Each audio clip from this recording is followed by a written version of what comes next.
నేను నీ తల్లినై కూడా నిన్ను అపార్థం చేసుకున్నందుకు నన్ను క్షమించమ్మా.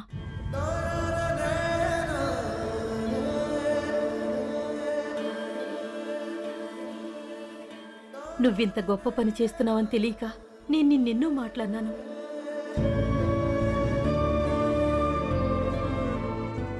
అయినా నువ్వు మొదలుపెట్టిన ఈ దీక్ష గురించి మాకు ముందే ఎందుకు చెప్పలేదు?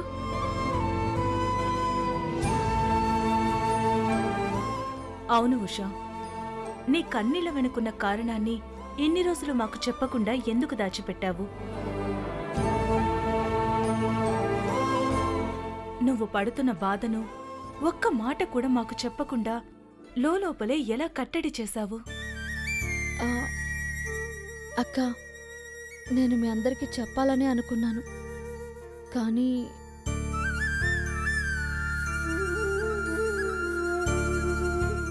తను చేసిన తప్పును, తన మనసులో పడే వేదనను ఎవరికీ చెప్పుకోలేక ఆ గౌరీదేవి పాదాల దగ్గరే తలవాల్చింది హారిక.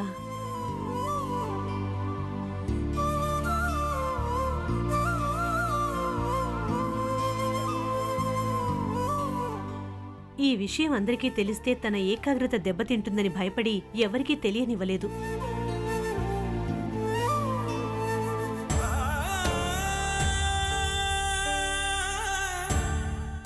అదేంటి ఉషా, సుప్రియకు ఇన్ని విషయాలు చెప్పిన నువ్వు నీకు తోడుగా నీడగా ఉండే నాకు మాత్రం నీ దీక్ష గురించి ఒక్క మాట కూడా చెప్పలేదు? అది కాదక్క,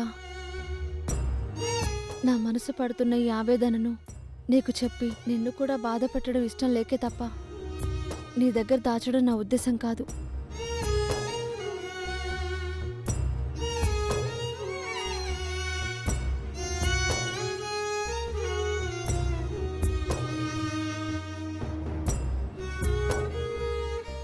నిజమైన భక్తికి అలంకారం ఆడంబరం కాదు, అణిగిమణిగి ఉండడం అని ఇవాళ నా కూతురు ఉషను చూస్తే అర్థం అవుతుందమ్మా.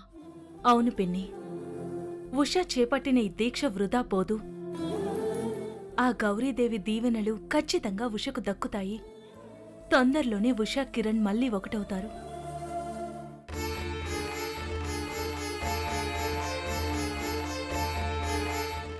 ఆ రోజు నేను నీకు చెప్పింది మర్చిపోయావా?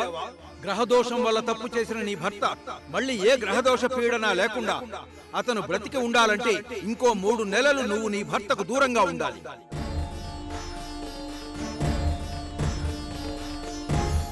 ఈ 3 నెలల విరహాన్ని నువ్వు భరిస్తేనే నీ భర్తకు మళ్ళీ ఆయుష్ పెరిగేది. అందుకే నీ భర్తను నువ్వు రక్షించుకోవాలంటే నీ మనసుని నువ్వు శిక్షించుకోక తప్పదు.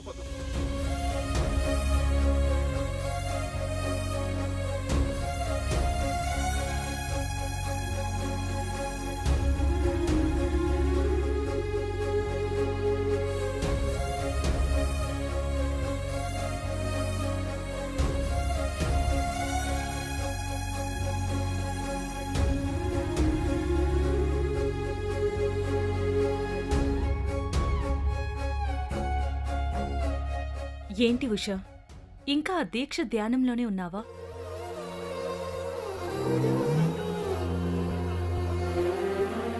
నీ కళ్ళల్లో కనిపిస్తున్న ఈ ఆందోళన వెనుకున్న కారణం మాకర్థమైందిలే ఉషా. అందుకే నీకో విషయం చెప్పనా?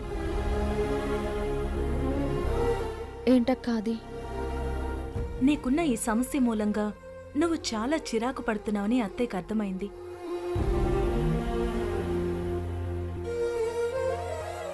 అందుకే కిరణ్కి అంతా వివరించి మీ ఇద్దరూ మళ్ళీ తిరిగి కలిసుండడానికి ఏర్పాటు చేస్తానని అత్తయ్యగారు చెప్పారు.